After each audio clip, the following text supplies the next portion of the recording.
Ladies and gentlemen, welcome back to the channel, Scott's World of Sports. Man, if you are new to the channel, please press the subscribe button.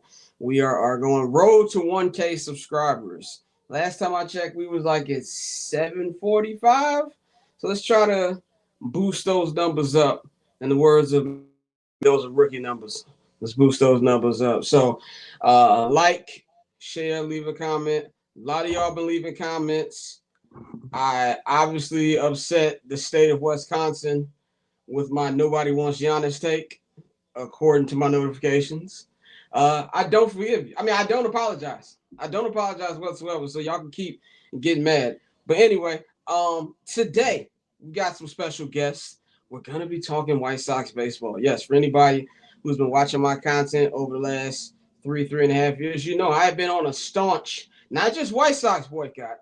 I've been boycotting their West Side cousins too, the Chicago Bulls. This has been a Reinsdorf boycott that started at the end of both 2022 seasons for both of those teams. We're gonna explain why I lifted the boycott for one of them, and I might be lifting the boycott for the Bulls too. And I'm not officially there yet. We'll see how the draft ends. I like the new coach hire, but anyway, man, subscribe, leave a comment. Remember, all content goes to the Patreon first. That link is in the description box. And if you're too lazy, scan the QR code right up here.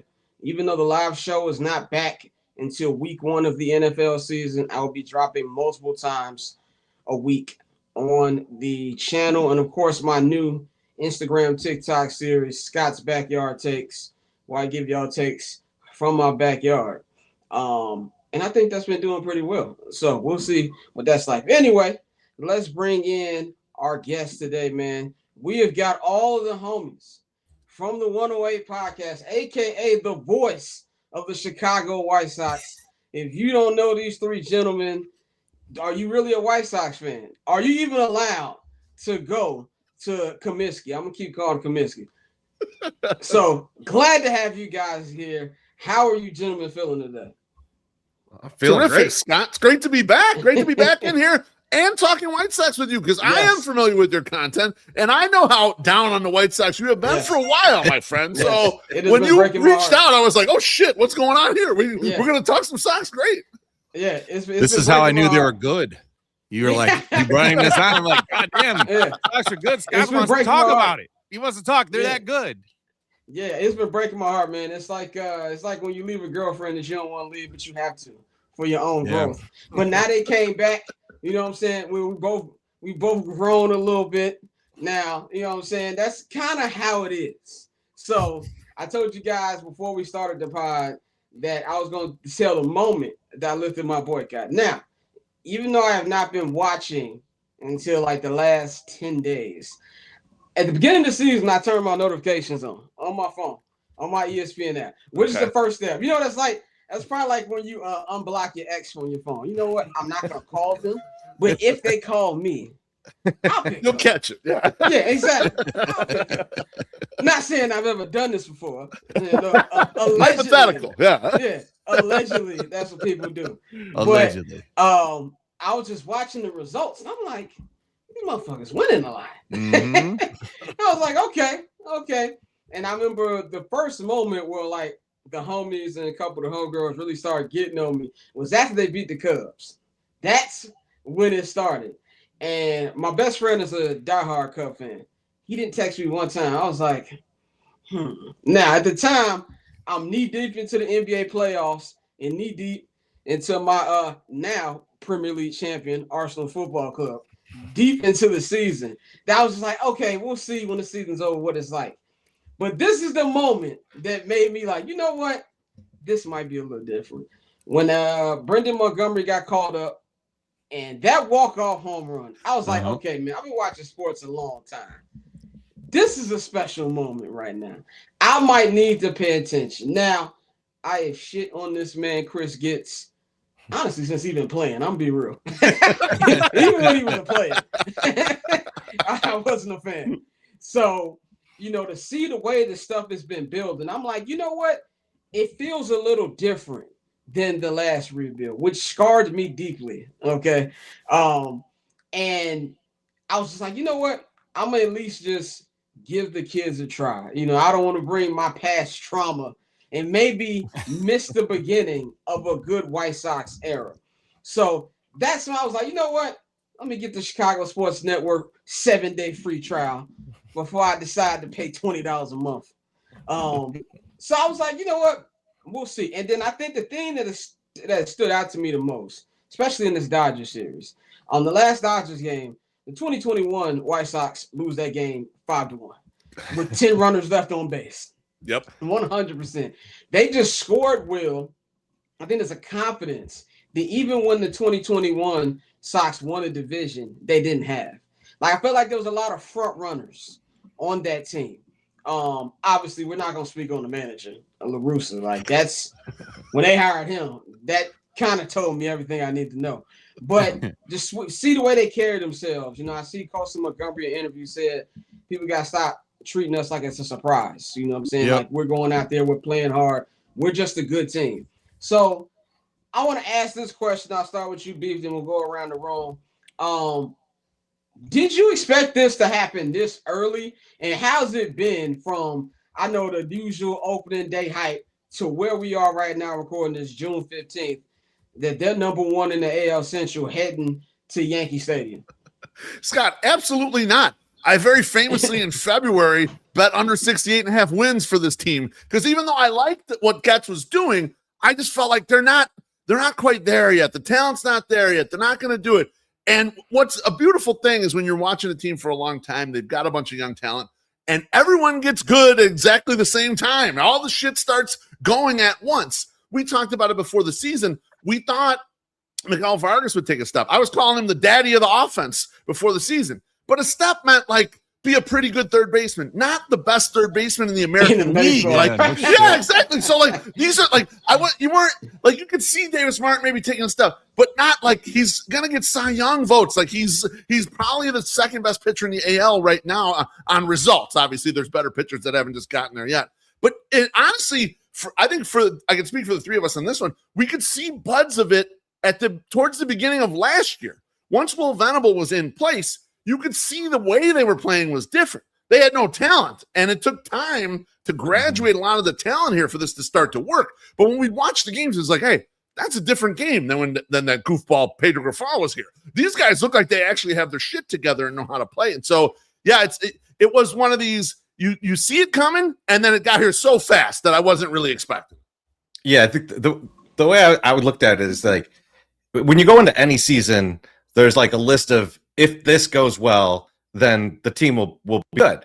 And that list was extremely long with this team, right? And the longer that list gets, it's like a parlay, right? It's like, well, this shit ain't happening, right? Like, so you're just kind of exactly. like, you're like, and so it's like, yeah, if Miguel Vargas turns those doubles into home runs, if Colson Montgomery is actually a real good shortstop, and that wasn't just a glimpse of something, and he continues to hit home runs, if Murakami's a real power hitter in the major leagues, if Davis Martin is actually a guy that could lead a rotation, and there's like 8 other ifs, including if anyone out of the like 80 outfielders that they came into spring training with was actually going to be good, which somehow it's Tristan Peters. I don't know what happened. I don't care if he's juicing. I'm not going to think about it. I just love that it's happening. But it's all of those things kind of happen, and not that there's no bad luck, right? Like Teal's hurt and Schultz is hurt, and Sir Anthony Dominguez has 12 saves, but man, it's a scary road to get to all 12 of those saves. And so like there's some bad things that are happening, but all of these ifs that we needed to happen for us to go, okay, this is a team that could win 80 games. They've all happened, and I love watching it. Yeah, we came into this last homestand. Well, this last homestand. We're like, we got to go play the Twins. Then we're going to go play the Phillies. Then we're coming home, and we got the Braves and the Dodgers. And we're like, if we can scrape together 5 wins out of these next 12 games, we're going to be happy. And now it's like, shit, we could have slept the Braves. We won the series against the Dodgers. It's like, okay, this is a legit thing now. And they're doing it, and as Treasy mentioned, they're doing it not at full strength. And like our star player who's hit 20 home runs isn't even in the lineup, and they're still doing it. The guy that was supposed to be our saving grace catcher hasn't played an inning. You know, it's just like, this is amazing. And this is something that we haven't ever seen. I don't feel like, since we've been doing this, because once one person went down, Austin Jackson goes down in center field, like what, 2015? 2016, yeah. 2016. The season is over. It like a house of cards. Everything's gone. So this is just a whole new territory. And, we felt it last year that the vibe had changed inside 35th and Shields. Like, people were like, kind of like this. And, Getz came into people going, we don't like this. This guy is the lowest effort manager hire or general manager hire ever. Jerry's lazy. This sucks. And for him to actually have been right on something like that, and he said, well, he can flip it. I believe in him. And he did it. It's just amazing that what Chris Getz has been able to get Jerry to do for him. It's great. And I think too, make comparison to last year's Bears season, because even with the Bears, they were winning. I know they started 0-2. They went on like a 5-game win streak after that. I didn't believe till they beat Philly in Philly on Black Friday. And I was like, oh shit, we might actually make the playoffs. And then you can start to feel the vibe change in Soldier Field. And then, we know how the season ended with, that was the most fun I've had. And we went to Super Bowl 20. I had way more fun this season than the Super Bowl. It's not even close. And I know it sounds insane, but scoring points is fun. And that's what this team. Scoring runs is fun. And I texted my homie Lotto yesterday, and I was just like, this is probably a flaming take. I've been watching the White Sox since 1997. I don't remember ever them scoring at will like this. Not even in 05. Like, even in 05, It was more of a scrappy, we're gonna facilitate runs, get somebody on base, steal a base, bunt somebody over, old school Ozzie ball. Of course, obviously we had home runs. I think we finished like top 3 in home run in 05, but it wasn't like this. Like, this feels a little different, and that's what's kind of stood out to me. And without doing it without Murakami, and Teal hasn't played an inning, that makes it feel even like, okay, this isn't something that is a fluke, which is what Colson Montgomery said. And, you bring up the manager, because when he got hired, my first reaction was, I don't know if you remember from Chappelle Show, the 3 Daves, when he was finding out that he wasn't going to be in rush hour. I was like, who the fuck is this guy? That's how I felt. I was like, okay, post Ozzie, we just been getting worse and worse and worse. And so to see what he's built, and you talk about last season. I remember towards the end of last season, they started playing really well. Yeah. To the point where it was like, oh, we don't have to worry about having back-to-back 100 lost seasons. And that's really carried to this. B, tell me what you feel about the new manager. Well, not the new manager, but what the manager and what he's brought, and how you think this will help in the second half of the season and going forward. Yeah, it's interesting. He's built a culture. I think we overuse the word culture sometimes, but it's important when you have a group of young players that they don't really know what they're doing at the major leagues, right? A lot of these guys, their asses just got here this year, and some guys in the middle of last year. And so you have a lot of guys that haven't been professionals for a long time. Will Venable was a veteran player. He's kind of gone through the ranks with regards to, he spent some time in the front office working with the Cubs. He was sitting right by Bruce Bochy in Texas when they won the championship. He kind of has the pedigree, but also experience of doing this along with some top flight managers. And what he's kind of instilled is a team that every day the game looks clean out there. We were used to seeing like all these, I would call the White Sox from even the good teams in 2020 and 2021 all the way through when Venable started this. They're just kind of dumb. They were kind of dumb teams. They did dumb stuff sometimes, even though they were good. Even the good teams did things where you're like, I can't believe they just did that. And Venable's managed to clean that all up. He's also managed to figure out ways to put these guys kind of in the best position to succeed all the time. And fans complain a lot about the changing in lineups. And it looks to me like the combination of him and the front office are trying to line these guys up so that they're always in great spots for themselves, and trying to make the best of it. There's, they'll yell about him managing the bullpen, but I would disagree. Brian Hudson, who they picked up on waivers, was just a garbage reliever who stopped giving up runs. He slid that motherfucker all the way up to the 8th inning. He's gotten 2 saves this season. I mean, Venable's just like cognizant of what's going on here. And as much as we're in a very data-driven era, you still need that manager with feel. You still need that manager that can work with these players, has been in the spot what these players have been in, and get them through that. It's just incredible to watch on a day-to-day basis. Yeah, I think the interesting thing about the criticism, Beef, is that where you hear it the most is the bullpen, right? And like, hey, why is he doing this? Why is he doing that? And you look at the bullpen, and there's like 3 guys that are reliable in the bullpen. And it's Grant Taylor, Sean Newcomb, and Brian Hudson. And then you got this mess of guys, and there's constant churning. Like there's every other day, I'm posting like, White Sox roster move. This guy's dead, and now there's this new pitcher that they picked up from nowhere. And it's like he's got to deal with all that and then not break the arms of the guys that are actually good. And it's like that's not easy. And sometimes you're gonna have to watch Joe Rock throw 3 innings in the middle of a game, and it'll be painful to even keep your eyes on the field while it's happening. But you have to do it to keep these guys healthy, to keep this thing going. And so it's changed from being like, let's teach some of these guys this position and put them in high leverage situations when we can to test them out, to we have to be as tactical as possible, not only for this game, but for the next 10, because we're trying to keep this thing together. You're trying to run this all the way through the end of the year and actually make the playoffs and do something in the playoffs. And so the mindset has changed, and it's hard to look at that on a day-to-day basis as a fan who has known nothing but losing for the past 2 years and think about it in a different way.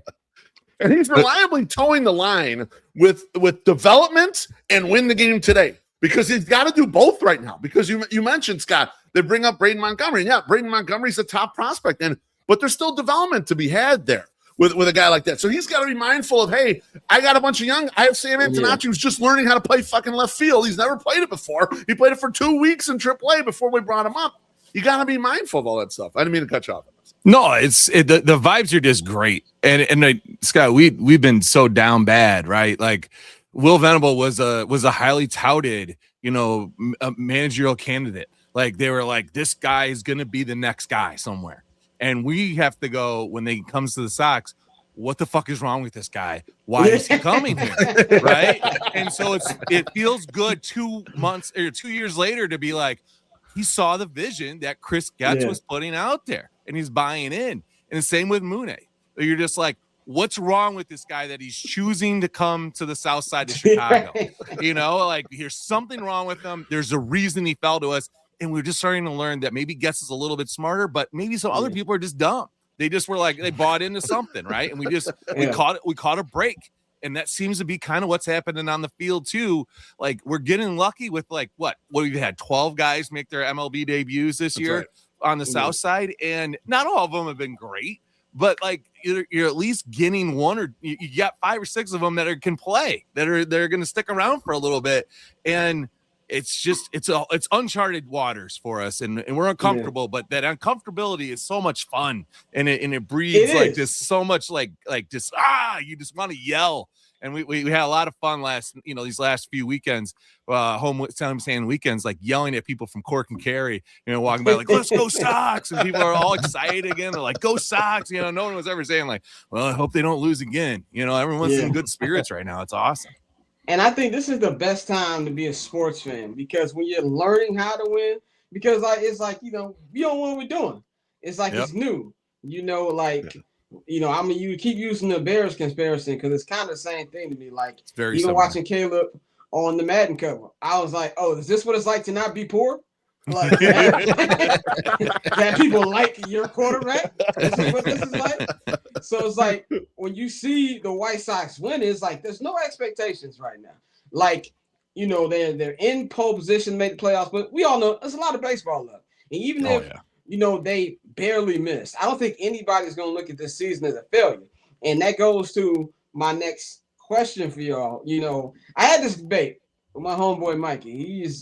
he's like diehard Bears. I mean Bulls. I mean he's diehard Bears fan too, but like diehard White Sox fan. And I had this debate because I'm very much okay. What we gotta do to win a championship in a couple years? That's what my mind goes with my sports team. I blame Michael Jordan.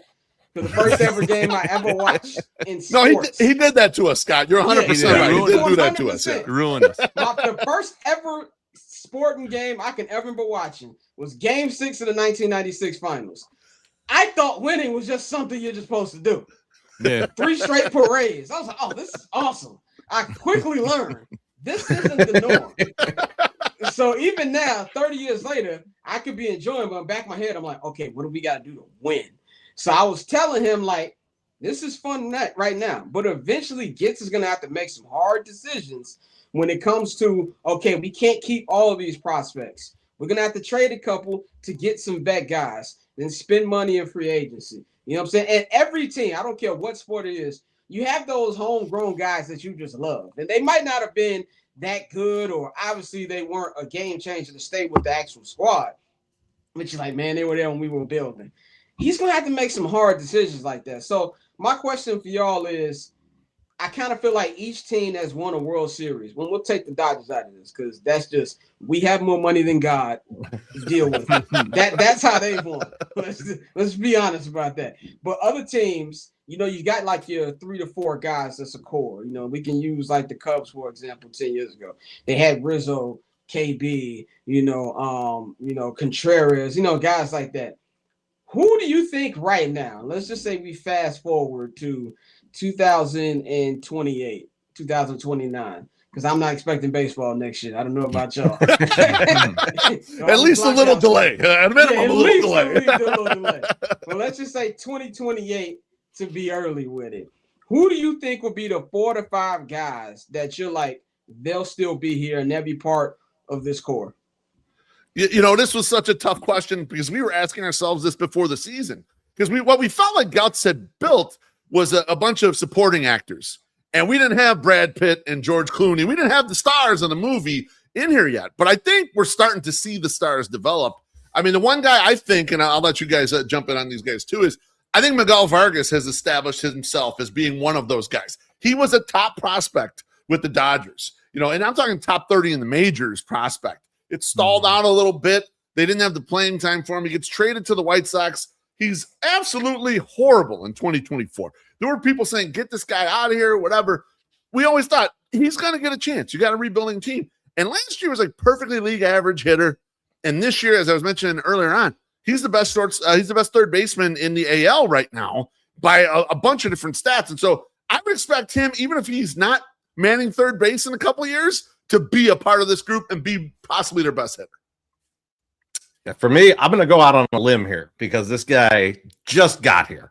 But I think Braden Montgomery is a guy that I would put in that. And the reason I'm putting him there is just out of pure, trying to will this into existence, because we have suffered through so many terrible right fielders. And that's where we sit. Mm-hmm. Yeah. I don't want to look at that anymore. I want to give me Braden. I can see him. He's a good right fielder. He could probably play center field. He's very talented in the outfield. He's got a really strong arm.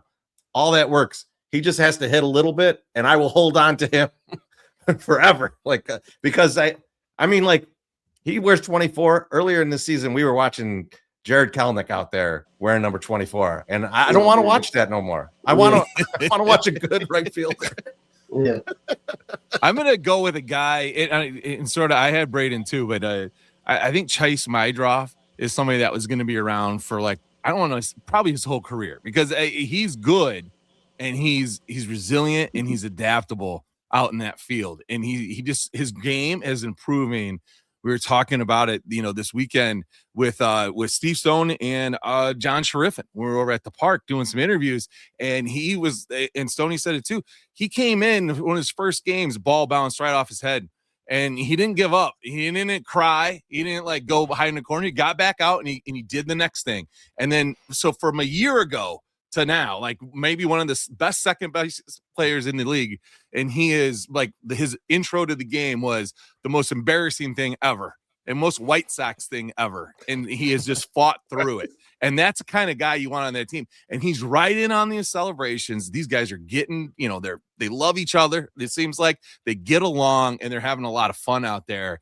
And that's just, you said it, Scott, no expectations right now. And that's how the Bears were last year, right? You didn't have any expectations and you just found something and it went good.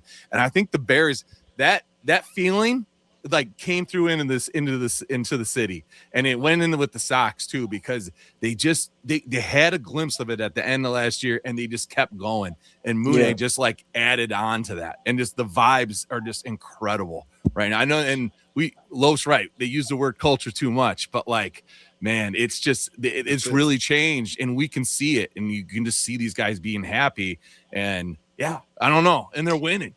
And the culture thing, I always feel like culture is a word in sports that's overused, but it's so true at the same time. Like, you need to build a culture. We talk about all these different teams, with the Bears and what Ben Johnson has built.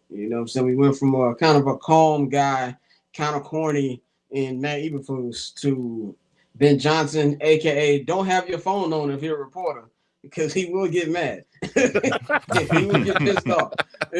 So like, you got that kind of culture change. And I feel like even if you look at another Reinsdorf team, like the Bulls are trying to do that. You know what I'm saying? We're getting rid of the AK and Eversley. We're going to bring in this young general manager who's getting a lot of hype. And let's go get this young coach who led a young Blazers team to the play, not just winning a play-in. They won 2 play-in games and took a game from Wemby and the Spurs. So that's new culture stuff you're starting to build. And I see that with the White Sox.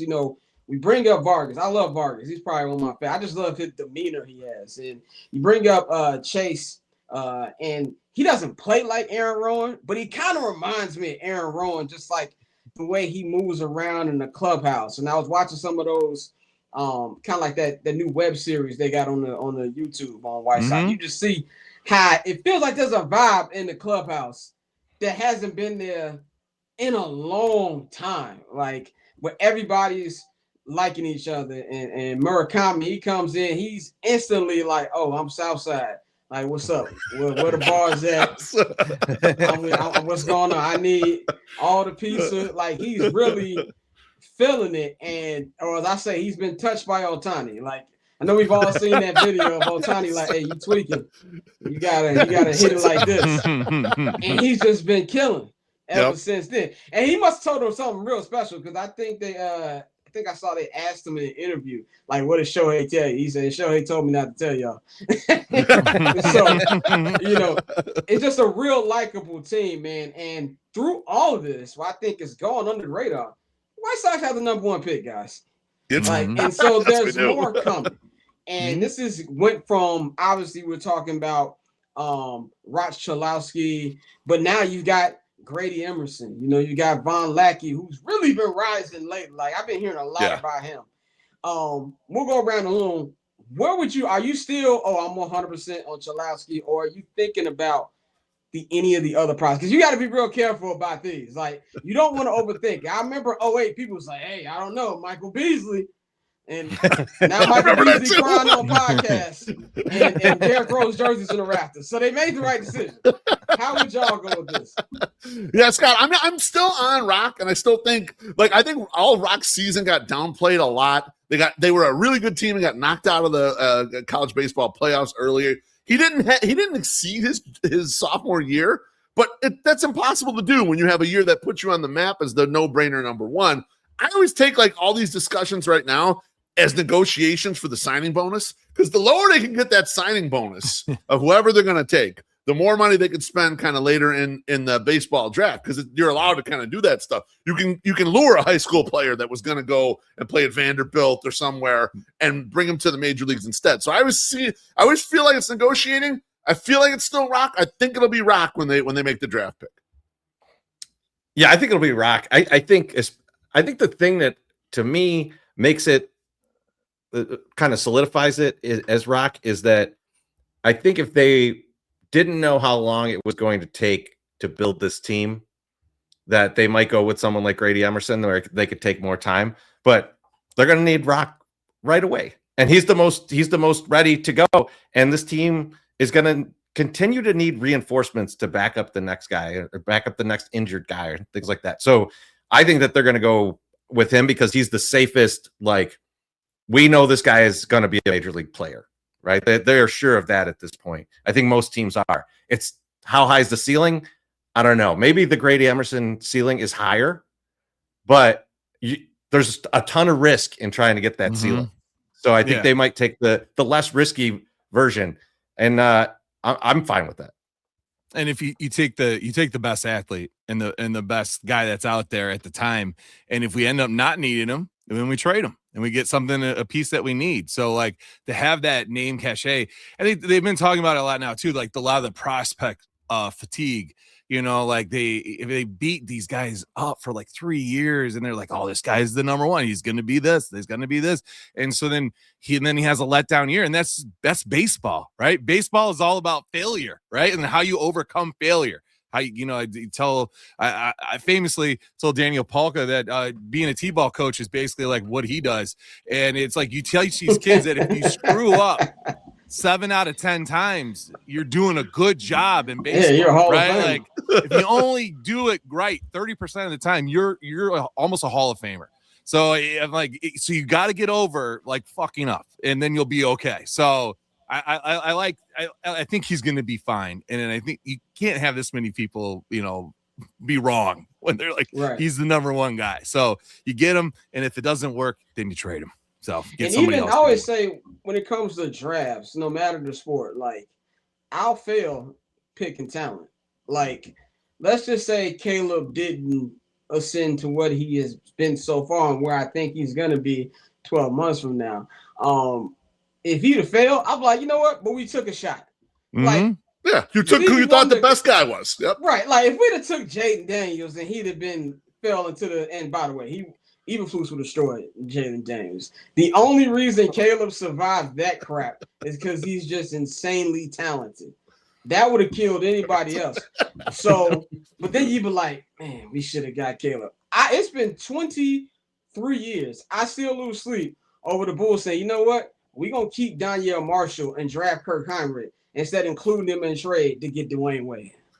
We'll get him when he's washed. That's what we'll do. So I still lose sleep over that. So, even if Rock comes in and he's not good, you can live with that. You trade him.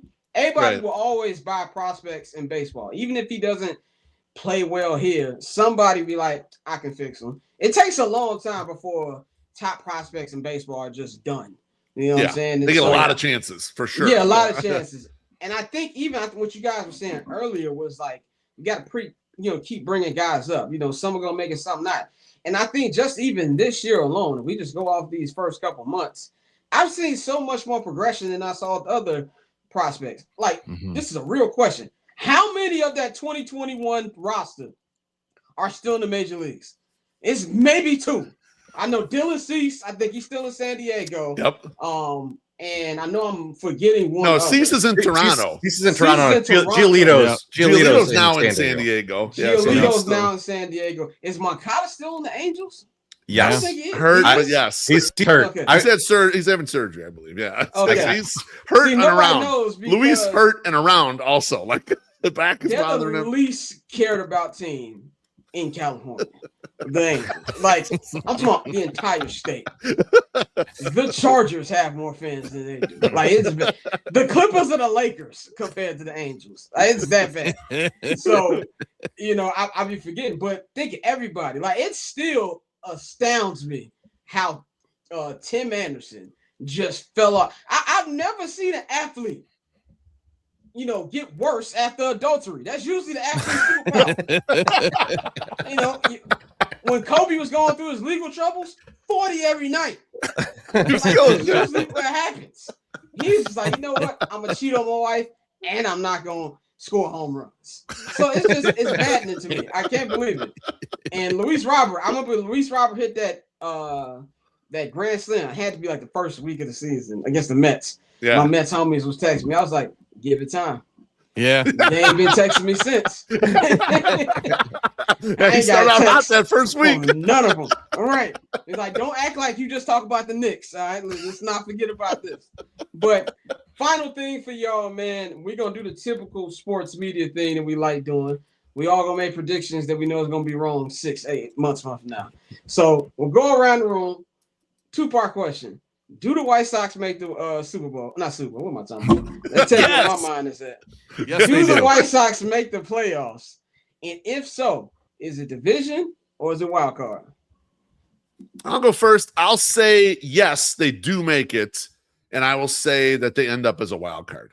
And the only reason I say this is we internally have been talking about how where are the innings going to come from this pitching staff? Like, right now we feel like they're running out of gas, and there aren't a lot of guys to lean on for those extra innings. We're not sure how much Chris Getz is going to go out there and spend in the trade market to kind of help them out. They could use the help sooner rather than later. And so I think they kind of run out of gas in the division. And even though Jose Ramirez just got hurt, so he's going to be out too. But I see the Tigers have started charging back. They're starting to play better, and Scooble's back. So I still think they make the playoffs, but don't win the division. Scooby will not be on 8 Mile Road on August 2nd. That's what we're hoping for. I can guarantee that. I was hoping he'd stay out just a little bit longer to ensure that, but he's back now, and so he's got some runway to try and get that team back on track. But yeah, I agree. Yeah. They're not going to hit enough. I think the Sox in the division at this point, and I think the Jose Ramirez thing is key to that. But I also think they will make a move at the deadline for a starting pitcher, and I think we're gonna hate whoever it is when they make the trade. It's not gonna be like a flashy name. It's gonna be like some guy. Sports fans hating new additions. Never heard that before. It'll be just enough of a horse to get them through and win the division. Come on down. Yeah, something like that. Something exactly like that. Yeah. Yeah, I'm gonna echo what Treasy said. I think we're gonna win the division. I got faith in this team, and they've now suckered me in. I believe in them. I'm like, yes, the front office, it makes good decisions. They're solid. So yeah, I think with the Ramirez injury, I think it's gonna give him that bump.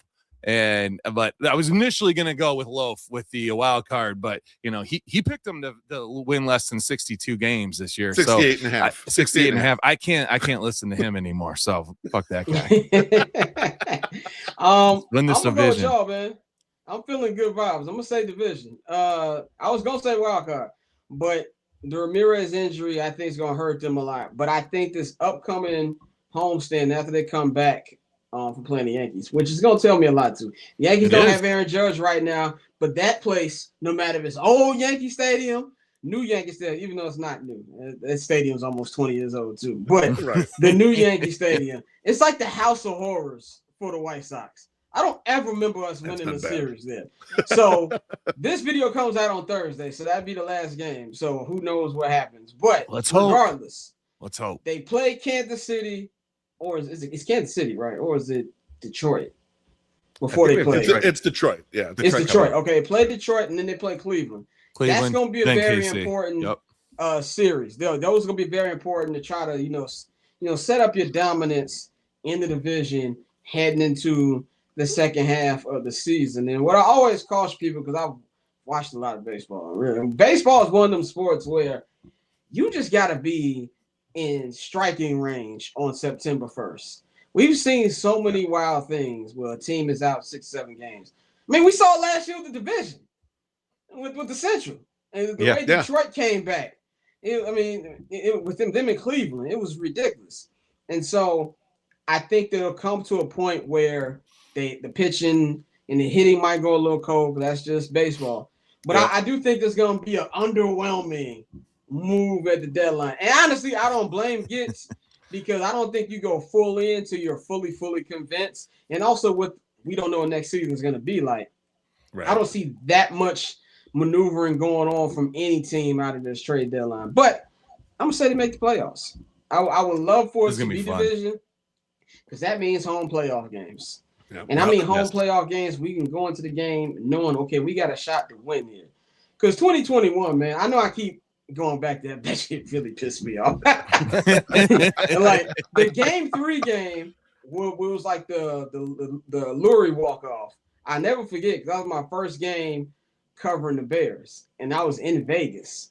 And I remember I tweeted, I'm walking over the bridge, crossing from Allegiant Stadium to Mandalay Bay. And I tweeted, what's the score? Everybody was like, don't even turn the game on, brother.